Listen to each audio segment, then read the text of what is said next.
Joy and the brothers and sisters. Amen.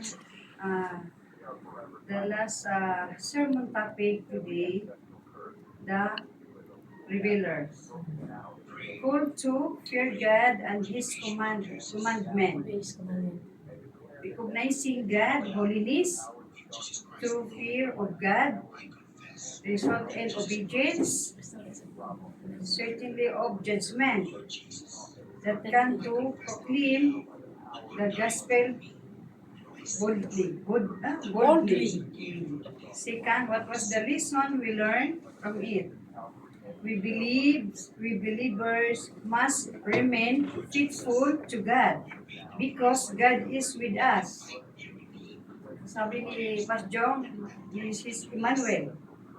And then, what was the lesson? How did it impact to our life? It's impact that be careful to our words so that we said, tame your tongue so that you will not be judged. Then number 4, how you will apply this the Bible study in your life.